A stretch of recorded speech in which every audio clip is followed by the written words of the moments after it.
In the last lesson, we saw how to declare and initialize arrays. So in this lesson, we're going to learn how to access array elements, and we'll see how to initialize an array that's been declared but not initialized. We'll kind of combine those two purposes.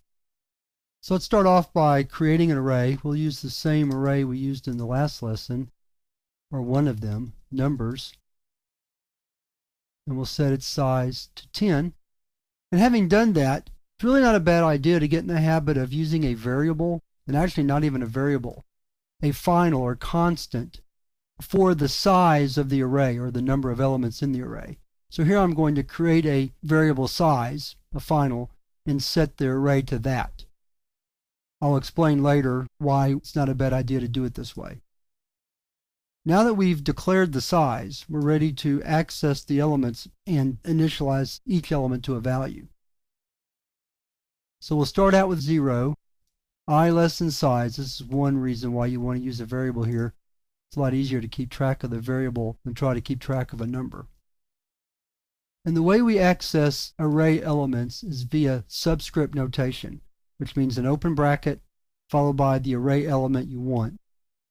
In this case, we're going through the array from I0 to I9 and assign elements, so we're going to use I inside the subscript or the brackets. And we'll set it to I plus 1 because we want the elements to be 1 through 10. So I normally use the term subscript notation to refer to bracket number bracket.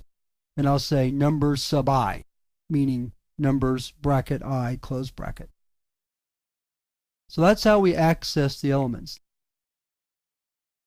We can loop through it again and see that our array was set up correctly using the very same loop. Except this time we're going to write system out print numbers sub I plus a space so that it will have some room there. Let's save this program and let's compile it.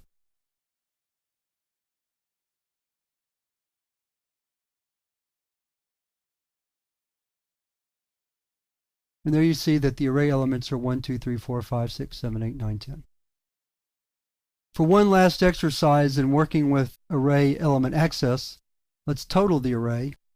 So we'll create a variable total, set it to 0. Here I'm just going to copy the loop, and then we'll change the body. Actually, we could have just copied the first part, I guess. And here we'll write total plus equal numbers sub I.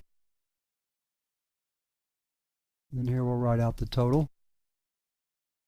It should be 55. Save it.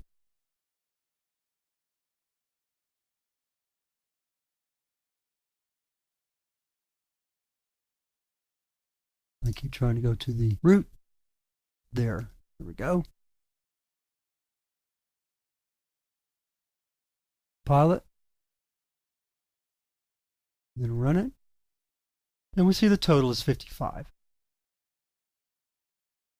So we access array elements via subscript notation.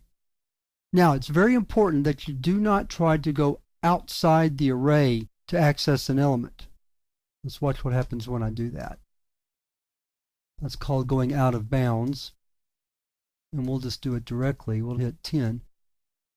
Remember, the last position is 9, so 10 is beyond the end of the array. So let's save the program. Clear the screen. Compile it again. And run it.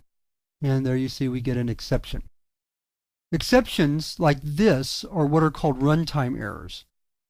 It wasn't a compile time error. The compiler didn't check to see that we were out of bounds.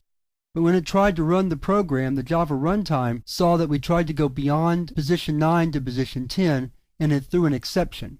That's the term we use. We say exceptions are thrown. And this array index out of bounds exception was thrown when we tried to access numbers sub 10.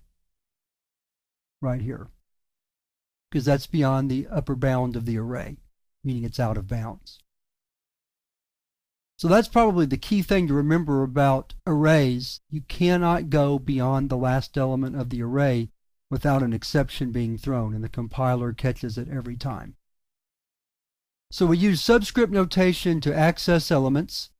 The first element is 0. The last element is the last position in the array, one less than the size that was declared. And I also mentioned that it's a good idea to use a final or a variable for the size. That way you can reference that variable in your program. You don't have to try to remember what the actual number is. You can call it size or AR size, some sort of mnemonic device to let you know that that variable refers to the array size. So that wraps up this lesson on array access. And in the next lesson, we're going to talk about passing arrays to functions and look at some more uses for arrays.